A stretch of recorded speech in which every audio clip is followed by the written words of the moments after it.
have declined to officially recognize Jerusalem as Israel's capital. Cette décision a entraîné de lourds heurts à la frontière entre Gaza et Israël qui ont fait 52 morts selon un bilan provisoire et 1200 blessés. 6 décembre 2017, Donald Trump, alors président des États-Unis, reconnaît officiellement Jérusalem comme capitale de l'État d'Israël, soulevant alors la colère des Palestiniens et une vague de réprobation dans le monde entier. Cette controverse montre que le Proche et le Moyen-Orient restent un territoire conflictuel.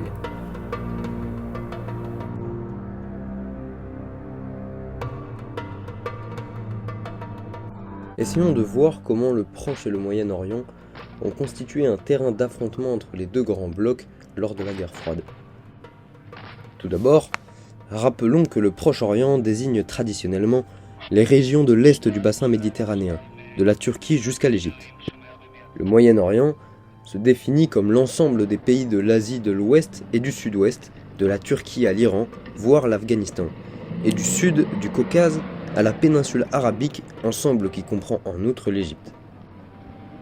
Les objectifs de conquête territoriale et identitaire de l'État islamique en Irak veulent remettre en cause les frontières issues du partage du début du XXe siècle entre les grandes puissances européennes.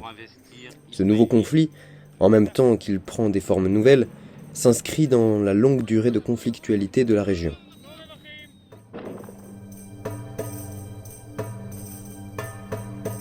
C'est aux alentours de l'an 1000 que des avant-gardes turcs commandés par Torgul Beg, récemment convertis à l'islam, sont apparus au Moyen-Orient.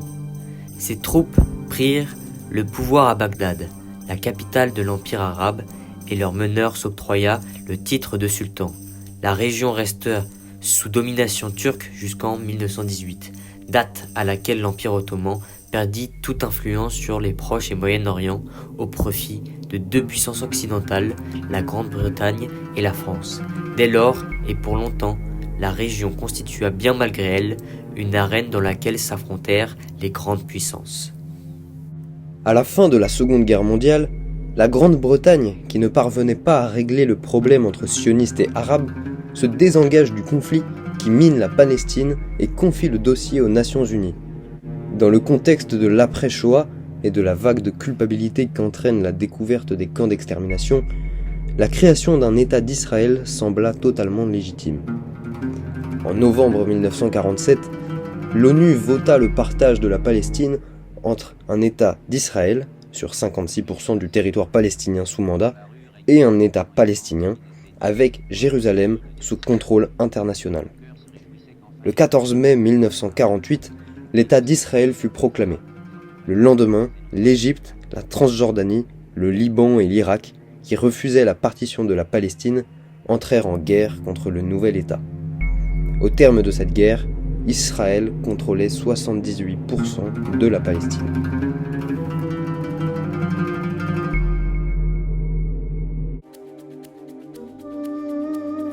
Dès le lendemain de la Seconde Guerre mondiale, l'URSS et les États-Unis, engagés dans la guerre froide, sont rivaux au Proche et au Moyen-Orient. Le monde se bipolarise entre le camp communiste, dont le leader était l'URSS, et le camp occidental mené par les États-Unis. Se posa alors la question des sphères d'influence de l'URSS et des États-Unis au Proche et au Moyen-Orient. Américains et soviétiques, s'affrontant par pays interposés, intervinrent constamment dans les conflits régionaux.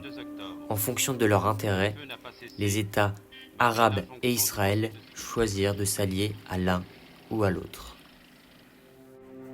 En 1945, le président américain Roosevelt garantit au roi d'Arabie un soutien militaire permanent de son pays contre l'assurance que seule la compagnie pétrolière Aramco, Arabian American Oil Company, pourrait opérer en Arabie.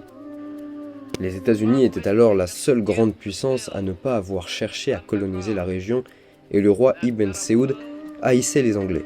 Les Américains purent donc, sans trop forcer, obtenir un accès privilégié au pétrole de son royaume. Les pays du Proche et Moyen-Orient rentrent dans la logique de la guerre froide et intègrent les blocs. Certains pays rejoignent le bloc occidental. L'Arabie saoudite reste un allié des États-Unis. La Turquie et l'Iran reçoivent des aides financières des États-Unis. La Turquie intègre d'ailleurs l'OTAN en 1952. Le pacte de Bagdad en 1955 permet une alliance entre les États-Unis, le Royaume-Uni, le Pakistan, l'Iran et la Turquie. Enfin, Israël reste un allié officiel des États-Unis au Moyen-Orient.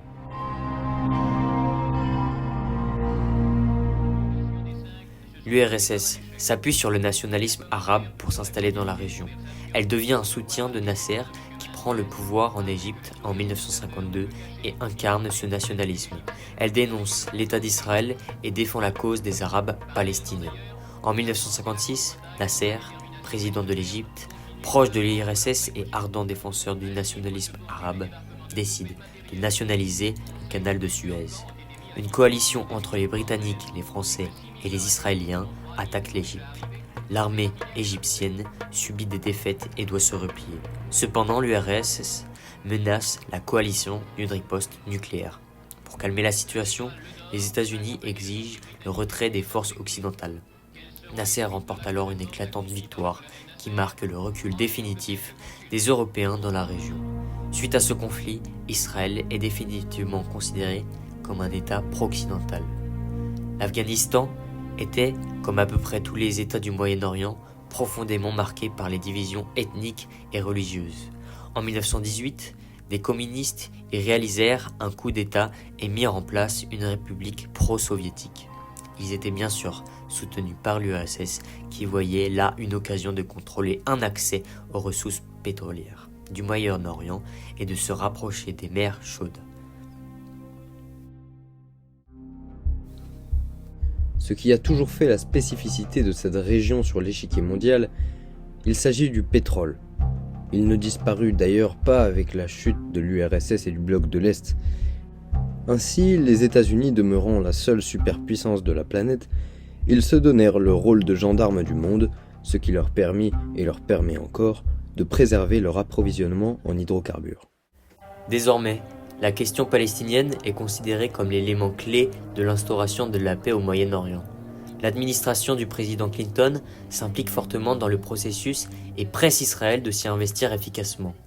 Les efforts du président américain aboutirent à l'ouverture des accords d'Oslo en 1993, qui eux-mêmes amenèrent à la signature des accords de Washington du 13 septembre de la même année, scellés par une poignée de main historique entre Arafat et Rabin, sous le regard satisfait de Bill Clinton. Pour finir, les tentatives de paix échouèrent, les unes après les autres, car les extrémistes des deux bords ne cessent de multiplier les provocations.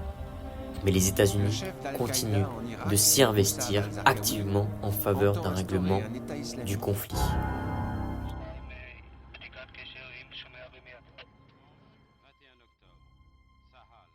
L'armée d'Israël